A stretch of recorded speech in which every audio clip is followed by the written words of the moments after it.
Temos visto na igreja muito crente isqueiro. É uma chaminha assim que para aparecer você tem que sacudir muito, friccionar e balançar. E quando sai é só um e desaparece.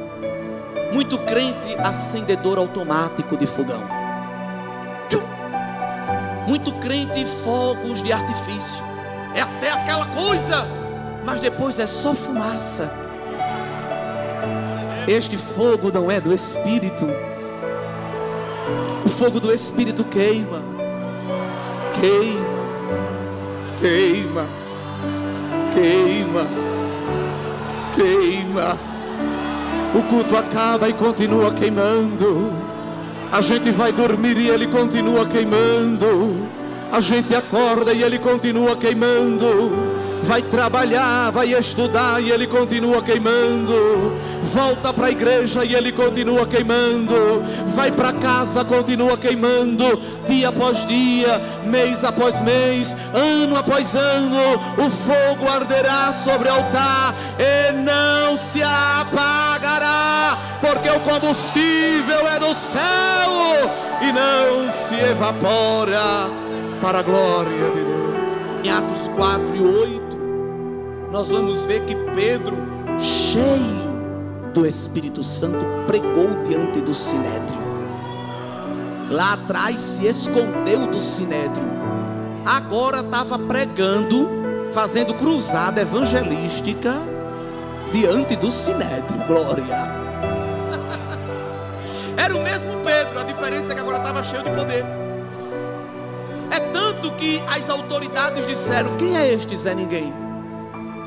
Ele é indouto, homem sem letra, não tem uma teologia muito avançada, não tem um pós-doutorado em divindade. Isso aí, se muito fez, foi o discipulado, sem desmerecer, mas é porque o discipulado é os primeiros passos. E como é que ele está falando coisa que nem a gente sabe? Como é que ele está pregando com tanta eloquência? Quem foi seu professor de oratória? O Espírito Santo é o professor de oratória do crente. Porque Jesus disse qual é a função do Espírito Santo. João 14, 16, 17. Jesus explica bem a função do Espírito Santo para a igreja. Esse neopentecostalismo estranho que quer entrar aqui dentro pinta um quadro de que o Espírito Santo faz alguém se arrepiar. Repito isso porque é muito comum falar isso hoje. Que uma pessoa cheia do Espírito Santo é a que arregala o olho assim mais aberto. Alguém pensa que para ser profeta é só arregalar o olho. E às vezes eu me pergunto: será que Ezequiel profetizava assim? Jeremias profetizava assim? Será que Amós se profetizava tremendo?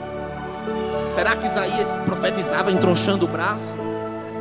Eu queria poder estar lá para ver, mas eu acredito que não. Muitas pessoas pintam um quadro de que alguém cheio do Espírito Santo é isso.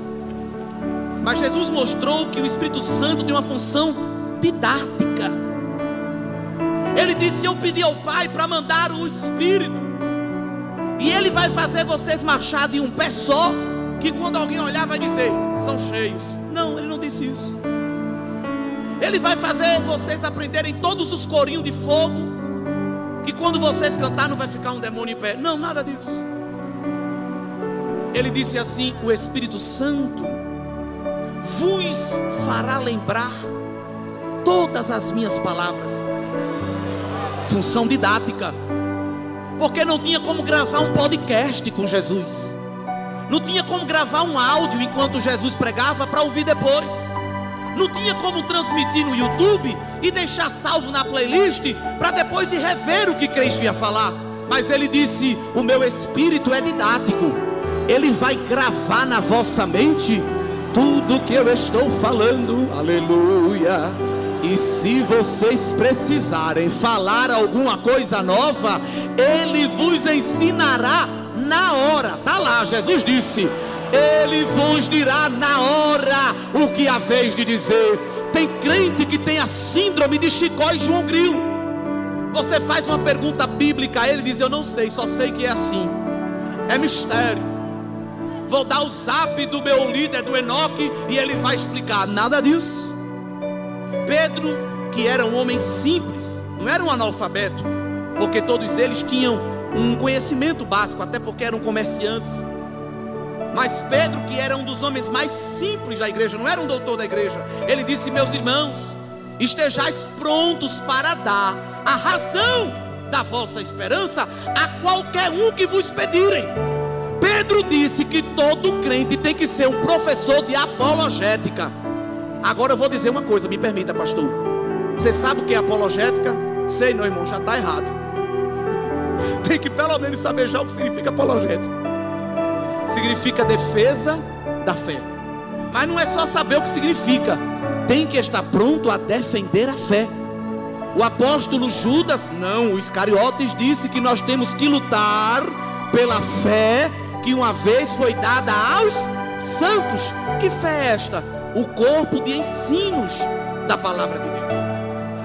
Ao ser perguntado por qualquer pessoa acerca de algo da Bíblia, não podemos responder dizendo é mistério, porque Paulo disse que o mistério que esteve oculto já foi revelado, vaso. E não foi por anjo não, o próprio Pai revelou pelas Escrituras.